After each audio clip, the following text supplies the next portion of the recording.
Welcome to the R.E.D Network, where real estate dads juggle the high-stakes hustle of their careers with the heartwarming chaos of family life. Whether you're closing deals, changing diapers, or chasing dreams, we've got you covered. Join us for stories, strategies, and laughs as we navigate the perfect balance between hustle and home. The R.E.D Network, where real life meets real estate.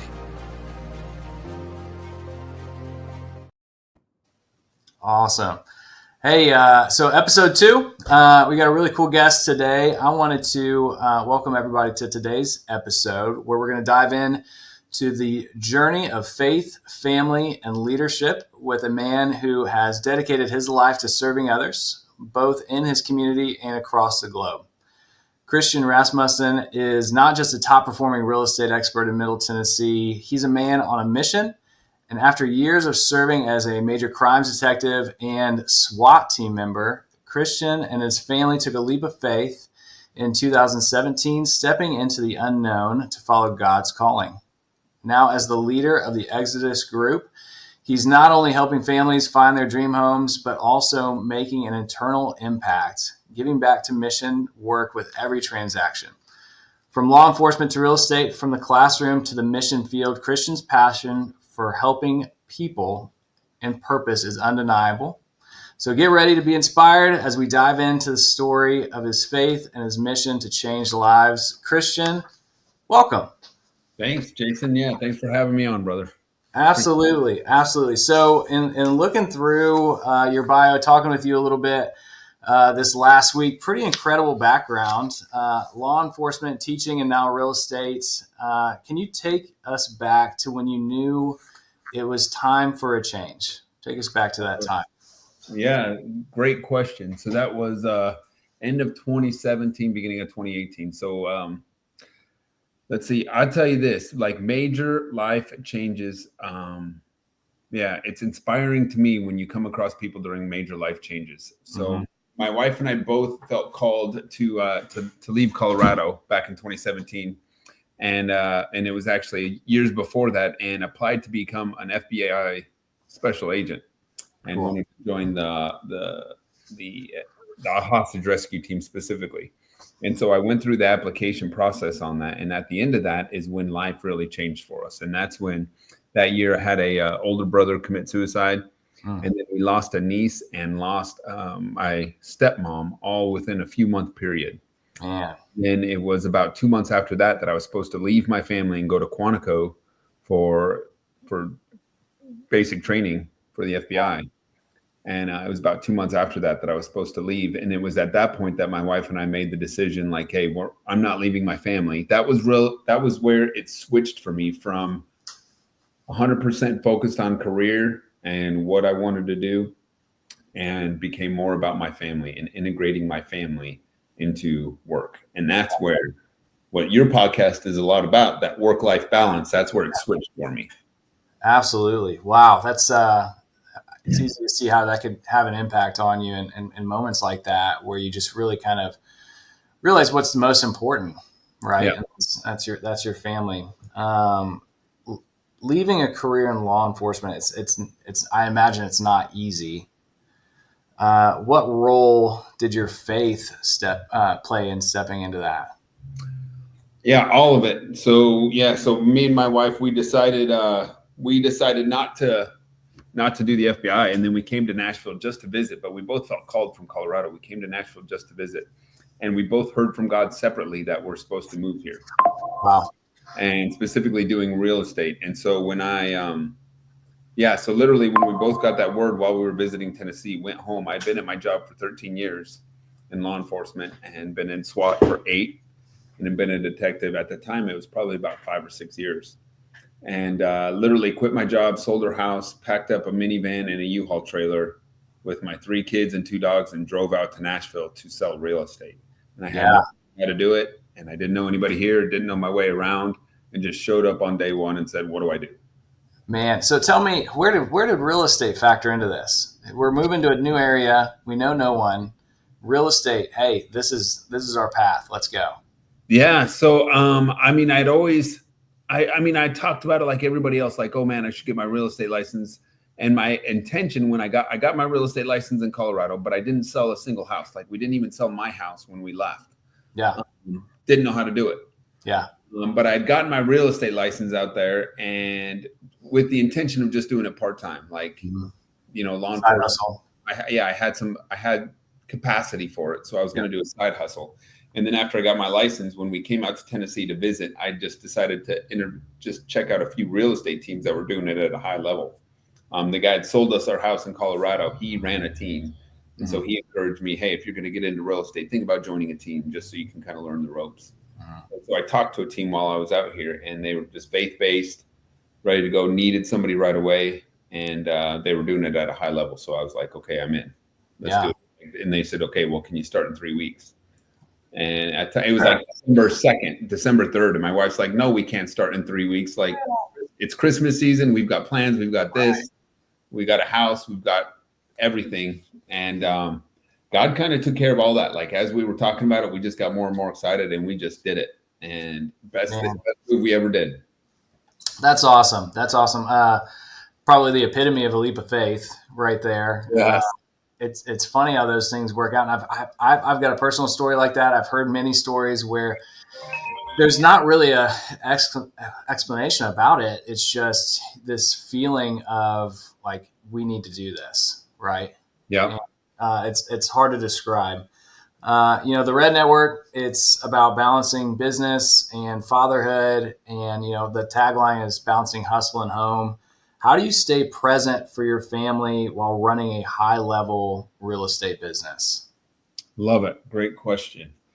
So for me, it's 100% time blocking, and then it's not trying to separate it. So I see a lot of real estate agents, one's doing it at a high level, ones who aren't that good at it, right? But just all of them, they try to separate it, and they say, okay, well, I'm doing work here, and then I'm doing home here. For me, and I learned this from a few different people, but it's integrating your family into your business, right? So if I'm going to show houses, if I'm going to a closing and I've got little kids, I'm bringing a kid with me. Somebody's coming with me. My family is a part of my real estate team. Yeah. Right. And so, when it comes time to stuff envelopes at Christmas time or do newsletters or put on client events, right? When we're hosting a client event, it's all hands on deck. Like, my family's all involved. And I remember when I first started, when I'm doing open houses, just starting out, and I'm door knocking for an open house, my kids are with me, right? Like, they're waiting at the sidewalk while I'm knocking on doors, and it's a family thing, right? I love that. We talked a little bit before, and we had talked a little bit about, balancing that. And I mentioned, keeping things separate. And I think, it's so important, and I might have used kind of an extreme analogy in that, but I think it is important for your kids to see that and to bring them along with you. And I would love for my kids to eventually be in business with me. I think how fun would that be to be able to work with them at the same time.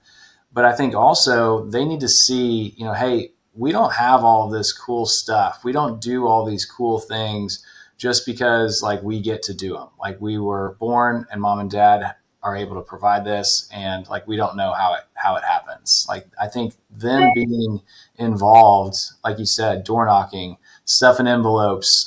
We run Airbnbs, and there's been times where the kids have had to come and help us, carry furniture or scrub toilets and things like that. Kind of integrating them into the business, I think, helps them, one, learn work ethic, and two, understand hey, this is not just given to you. You have to work for it.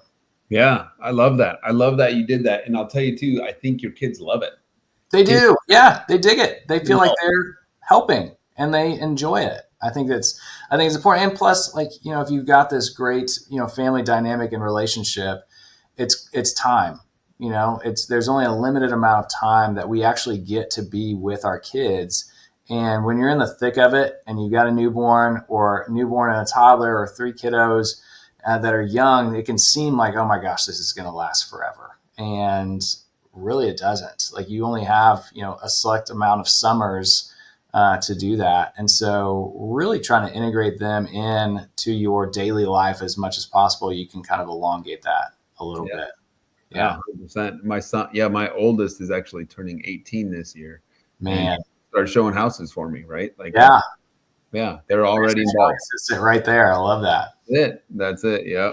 That's awesome. That's awesome. So you kind of touched on one already, but what daily habits or routines help you lead both at home and in your business?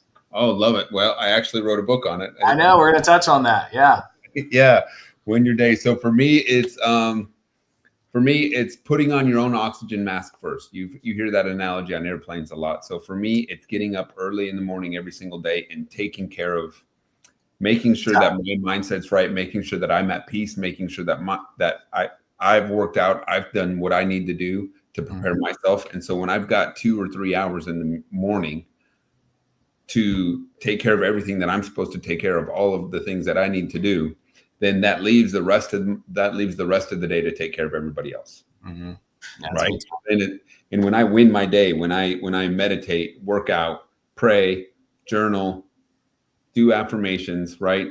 Eat a good healthy breakfast. When I've got all that done and it's not even 7:00 yet, and then it's like my family's up, I get to be present for an hour and a half with my family. And then after that, I go to work and I'm already taken care of. So then it's just, who can I serve? How can I help anybody else? And I just serve all day long. And then, stop, take a break, rest, leave margin for myself to get that, just a restart in the afternoon. And then when I show up, right, I don't show up at the end of the day exhausted with nothing left in the tank for my family. I show up at the end of the day feeling refreshed. I don't have 100% of my energy, but I got 60 to 70, right? Right. And so many people, you see them run all day, leave no margin for themselves. And then they get home and they walk in the door and they just crash, turn on the TV, and they're done.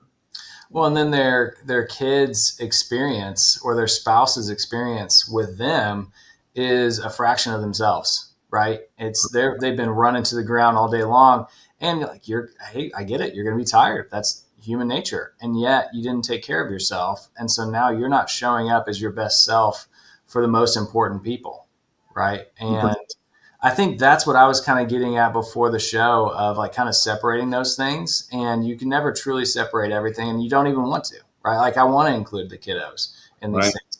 I want to include my wife in these things. Like that's fun. I enjoy being around them more than anybody. And yet having that me time in the mornings, getting a workout in, taking care of yourself, eating healthy so that then you can show up and, hey, I've already knocked that out. So now at 7:00, I'm not, working out while the kids are getting ready for school or preparing for my work day or getting mentally right while everybody's hustling around the house. Like I'm dad mode, right? Okay. Or vice versa.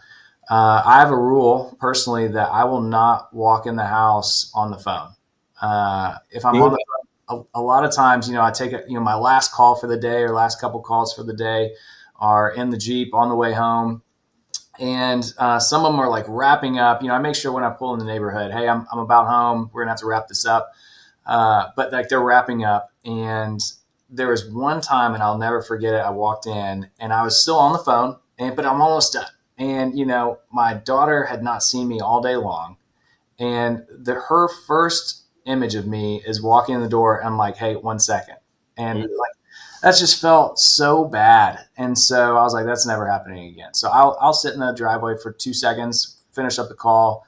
That way, then I can be dad mode. Let's go. And for me, that's the recharge. Like I've drained my batteries maybe all day long, but the second I walk in that door, we're back to 100 instantly because of the kiddos. Love that. That's cool. Yeah. That's a good, how you enter that space is important. It is because, hey, they've had a tough day too. They've been at school. They've had, important things in their lives going on, and they may be drained as well. And, how we come back together at the end of the day is important. And it's those little micro things that, may not be the end of the world today, but if you put 5 days in a row together or, 365 days in a row together, it can make a pretty big impact. Yeah. You've got 3 kiddos. What's something that you intentionally do to instill faith and leadership into your kids? Faith and leadership. That is a great question. Something that And then also remind me the ages. I know 18, and then what are the other ages? Yeah, he's 17. He'll be 18 in June. So I got 17, 16, and 13. Cool. What about you? So we're at 10 and 8 right now. So you're a little ahead of us, but it'll be here before we know it. Yeah, it goes fast. When I started in real estate, my oldest was 10. Wow. Yeah, but for me, how do I think that more is caught than taught, right? We've all heard that. So they see dad, like if my kids wake up at 6 a.m, they see dad reading his Bible. They see dad doing it, faith and leadership. Leadership, I feel like those are two very separate questions. It's Well, I think you might have hit the nail on the head as well of it's caught than taught, right? And I think that's something that rubs off on the kiddos with faith, how we talk about faith, how we act in faith. Same thing for leadership, how we treat other people, whether it's ones that we're truly leading, like on a team or at work, or leading in the community. I mean, if you're a leader one way or the other. I mean, I think there's people that are leaders out there, and they can lead in a positive direction or they can lead in a negative direction. And your kids, whether they know it or not, whether they say something or not, pick up on that. They see how you treat the waiter or waitress at the restaurant. They see how you treat your friends. They see how you treat people maybe you don't necessarily like as much as your friends, and they pick up on that. And so I think it is more caught than taught. You can teach your kids as much as you want. It doesn't mean that they're necessarily going to like really pick that up. And yet they see how mom and dad treat each other. They see how they treat other people, things like that. Yeah. And the thing I love about what you said too is, you can teach them, you can tell them all you want, but they're watching, right? Mm-hmm. They're watching all the time. And so one thing I think that's important is telling my kids, and it's been an anchor for me when I tell my kids, like, hey, if you want to see how to do business, watch dad. Mm-hmm. How to treat your wife, watch how I treat your mom. Mm-hmm. You want to see how to do business well, watch me. Yeah. Watch dad. As I follow, not because I've got it all figured out, not because I'm perfect, but as I follow him, you follow me. And that is being somebody worth following. I got to follow him closely, right? I got to be putting into practice the things that I'm learning every day. So that they have something to watch.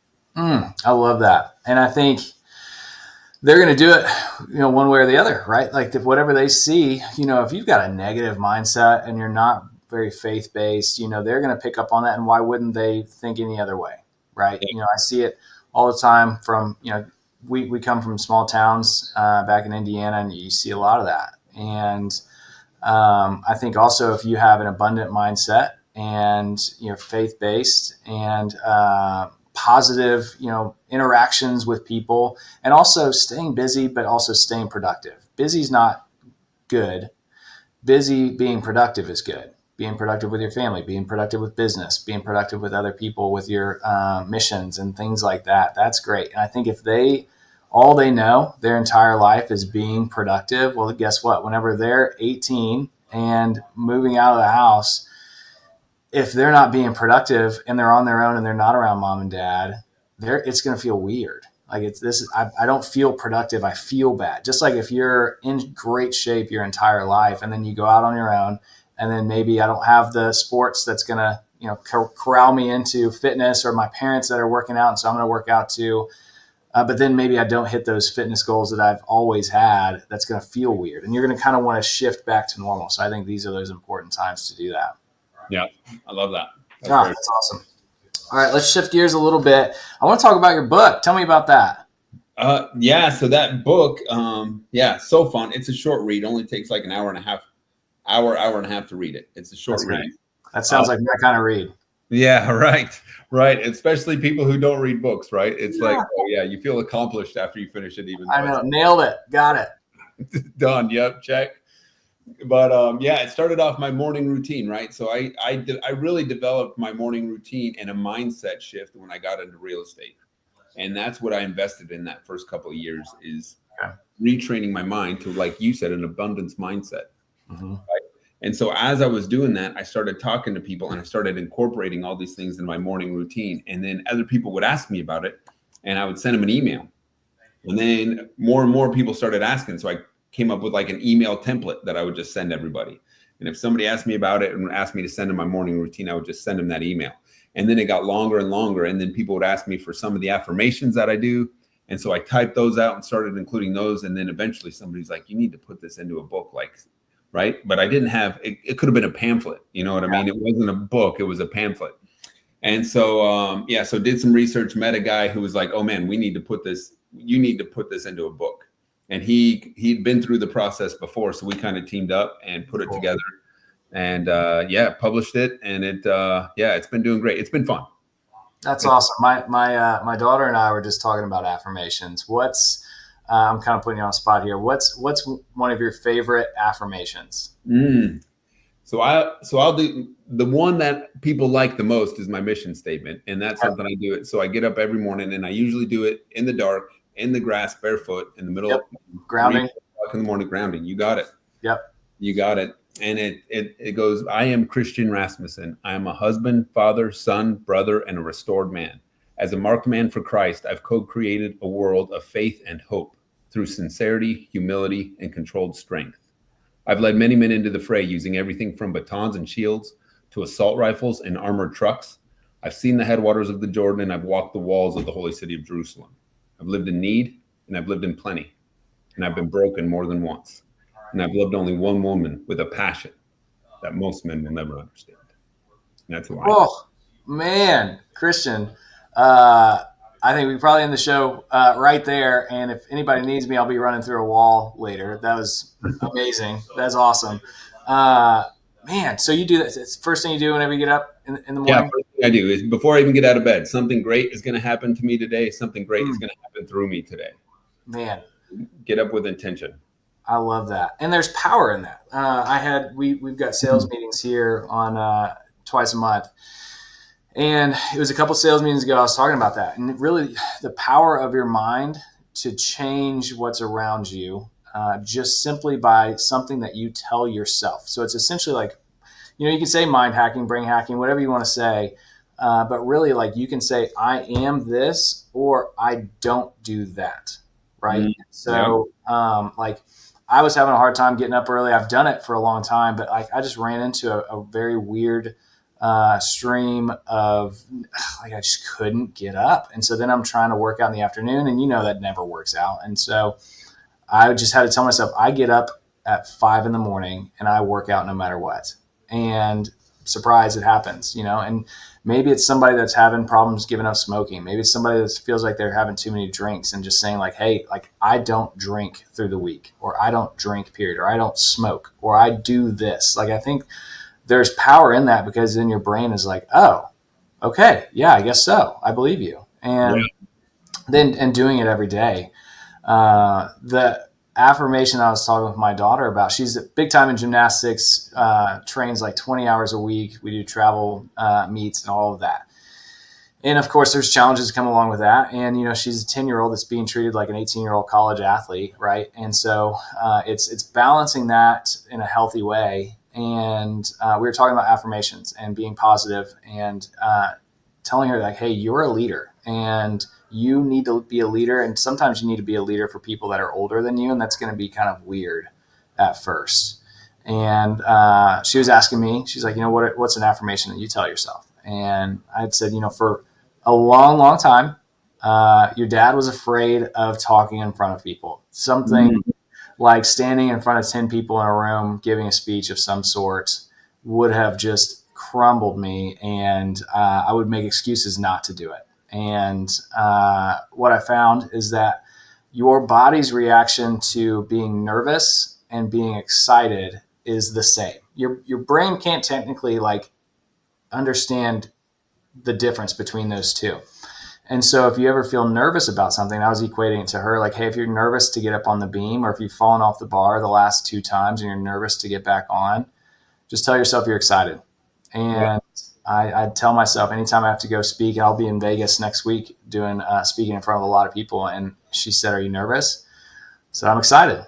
And she's like, oh yeah, I see what you did there. So I think it's having that ability to kind of change your thoughts, which then kind of changes your world around you. It really does. It really does. I love that too. And the one that we always use, I love that you say, "Oh, I'm excited." The one I use, I actually got it from Tony Robbins. It's fascinating, right? Yeah, yeah. Horrible news, right? My first word is always not "oh no" or It's fascinating. Yeah.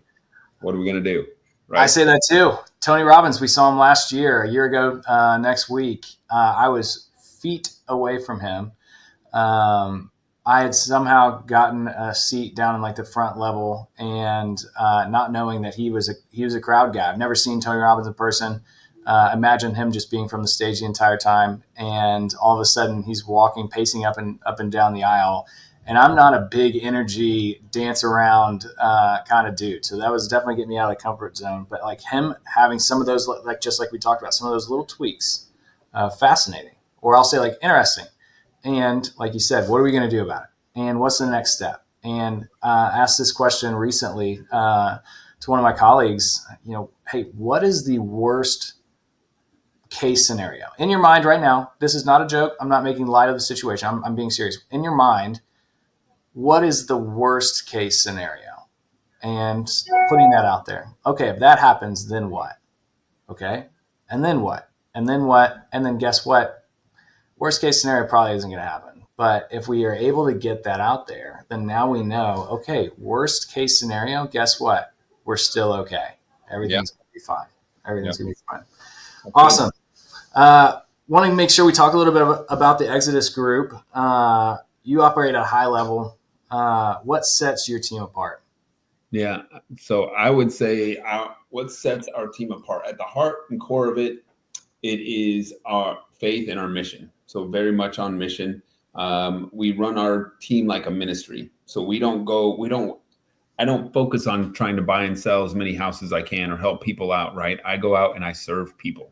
Yep. And when those times come up where people need a real estate agent, they call me because we've served them well. Yep. Somebody once said a Christian shoemaker does his Christian duty not by putting a cross on the shoes, but by making excellent shoes. Because God likes good craftsmanship. And so it's not like we just throw our faith around and say, hey, we're faith-based and we take it easy. We show up at 10 and leave at 3. Mm-hmm. We work hard when it's time, right? When it's time to grab a hammer, we grab a hammer. When it's time to shovel dog crap, we shovel dog crap, and we do what it takes to serve people well. We do it right. We do it with excellence, and we get referred like crazy. Mm-hmm. And when people see it, when they see we're faith-based, and then they see how excellently we do every single part of the process and how hard we work and how much we care, we can't keep up. We're hiring more agents to take care of all the referrals. Right. And that's running a business. If you're constantly having to go hunt for business, and there's nothing wrong with that necessarily. Like you need to do that, especially at the beginning. You've got to cut your teeth. You got to go hunt. If we don't have any business to take care of, we don't have a garden today, then we better go hunt or we're going to starve. Right. Yeah. But then you have to be able to shift over to where you can hunt and garden at the same time. And the hunting turns from like, I've got to go hunt so I can eat today. And then it turns into, I got to go hunt for people to help. And also, I think I touched on this the last episode too, but like really now looking for problems and essentially being a problem hunter, because guess what? If I'm afraid of problems and I'm like dreading problems and that's really all I'm thinking about is problems and how I can avoid problems, what are you going to see the most of? Right. You're going to have so many problems in your life and you're going to be reactionary to them and it's going to be exhausting. If you're a problem hunter and you embrace problems because you know that you're able to solve them and that something good comes from them and that you're able to help people, well, guess what? Now, instead of seeing problems everywhere, you see opportunities. And those opportunities help people and build your business, which then allows you to help more people, right? Yep. I love that. I say this too, I love what you did there too, because I would change that word. I would stop calling them problems. Start calling them opportunities to serve, right? Like, this is why you hired me. If there's a problem, great. That's why you hired me. Now watch this. Mm-hmm. Yeah. Right? Make me work for it. I don't want any handouts. Exactly. Help me help you. I'm here to serve. Let me do it. And you sometimes got to remind, because unfortunately, not all agents are built the same, right? And so you kind of have to beat that sometimes. But I think operating like a business so that it's not a one man show. I think sometimes there's this unnecessary pride, and I'm the only one that does everything. Right. And okay, cool. What if you're not there? What if you're spending time with your family on a cruise? And then what? And so I think running your business like a business and providing a referable experience through serving people well, I think is important. That's I great. would, yeah, I love that, and I think that set me. I think that set me apart early too. Is I found the things I was good at, and I only do those things. Right. I cannot stage a house. I stink. I suck at taking pictures. Yeah. You don't, right? You don't want me repairing drywall, right? Yeah. And funny enough to say, like showing houses all day, can't do it, right? You got Oh, like 4 hours, and then I'm out. yeah.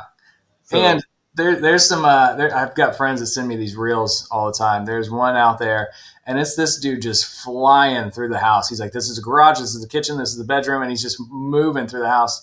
And they said, if Jason's showing us a property, and I was like, yeah, man, like not built for it. I've got a high D personality, and I'm like, yep, house, good investment. I've run the numbers, write a contract, yes or no. And so knowing that about yourself, knowing that I think you have to do kind of an internal audit of like, who am I and what are my strengths? And contract, paperwork, scheduling, showings, those things, probably staging. You and me are in the same boat. Not my strength, but guess what? My business needs to have A+ staging. My business needs to have A+ paperwork. My business needs to have A+ showings. And who's going to be that person that crushes it, that can provide that for our clients? Yep. So I'll ask you, Jason, what is it? What part of the job are you excellent at? Man, I think excellent, and my favorite part is like solving problems. Like I love whenever somebody's like, Jason, here's something that's happened and we're trying to figure out how to navigate this. I'm like, yes, let's go. Because I get really excited about helping people, and especially when they don't think that they can be helped. Yeah. If they think that a problem is so big that we're not really sure that there's a solution, and we're just trying to mitigate as much of the damage as possible, I'm like, guess what? We're about to turn this into an opportunity. You don't even know this yet. And so I think that's one of the things, for better or worse, people joke around that I could win the lottery or I could get shot in the leg, and I'm probably going to have the same look on my face. And so I think that even keel, not high peaks, not low valleys mentality, and keeping people calm through. For most people, this is the most stressful time of their life, right? It's buying a house, divorce, losing a job. Like those are the top 3 most stressful times in someone's life. And I think sometimes real estate professionals forget that because we do it every day. So, bombs are going off all around us and we're numb to it. And yet these people are doing it every 3 to 7 years, and it's hectic. And so having that like cool, calm presence to where, okay, this wasn't that bad. This was a referable experience. I would want my friends to go through this. This was great. Yeah. Love that. Yeah. Yeah. All right, wrapping things up. You've been in high pressure environments, SWAT, major crimes, real estate. How do you stay grounded and lead with faith under pressure? Yeah, I feel like the only way that I've seen it done well to thrive under pressure is experience, right? Mm-hmm. So when I was on the SWAT team, right, when first couple times I went through a house and kicked in a door, and I'm running through a house where I think that armed men are on the other side, like it's stressful, gets your blood going, and you almost see black, like you get tunnel vision. It's like, okay, I'm supposed to do this, and you're just trying not to screw up and trying to do what you're supposed to be doing. After you do that 10, 20, 30, 40 times, right, then it becomes, it's not stressful, right? And you can maintain that non-anxious presence in that situation. And I think it's the same thing with real estate. It's the same thing in tough negotiations, same thing in public speaking, right? It's got to be repetition, and you got to practice. I think practice, getting those reps in. I was in fitness and sports performance before I was in real estate, and I worked with athletes from middle school baby deer to elite athletes that were Super Bowl champions, MLB MVPs, you name it. And it's getting those reps in, like you had talked about. But I also use the phrase like, know who you are. And I use that with my kids. I use that with my colleagues. I use that with my athletes back in the day. Know who you are. There's a shirt, and I see the shirt. There's a little bracelet. It's a little bit more vulgar term. It's got a cuss word in there, but essentially it's the same premise of know who you are. Because if you know who you are, then the stress doesn't really seem to be there as much, right? Because I could be going into a high stress situation. I could be receiving a phone call where I know the person on the other end of that call is not happy. And this is going to be a tough one. And you know what? I know who I am. I know that in all things, I'm doing what I believe is best for everyone involved. I know that I'm a good husband. I know that my kids love me. And I know that no matter what, this call is not going to kill me. And so knowing who you are, so then you can remove that like stress bubble and operate with integrity and in a way that is best. Love it. Yeah, that's good. That's awesome. Good. All right. So last question. And of course, if there's anything that I haven't asked that I need to, by all means, but if your kids remember just one thing about how you lived your life, what do you hope that it is? Yep. I would say that they will remember me as a man, as a man full of faith, right? And inspiring others to take that step of faith. Very good at pushing, right? When I run into people who want to jump out of an airplane and they're standing on the edge and they got their parachute on and they're afraid to jump, I'm good at pushing them out the door. Right? That's what I'm good at. That's what Dad was always good at. Inspiring people to take steps of faith. I love that. I love that. Awesome. Christian, really appreciate your time, sir. Is there anything that I didn't ask that you feel like I needed to? No, you crushed it, Jason. Awesome what you're doing here. Love it. Keep rocking and rolling. Yeah. Awesome, man.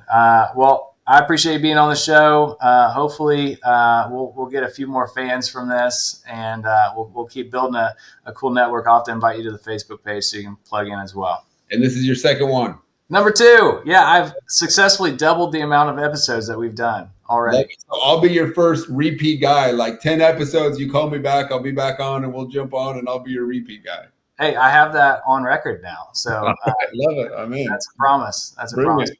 Awesome, man. Well, I appreciate you. Continue crushing it and make it a great day. You too, Jason. Thanks, man. See ya.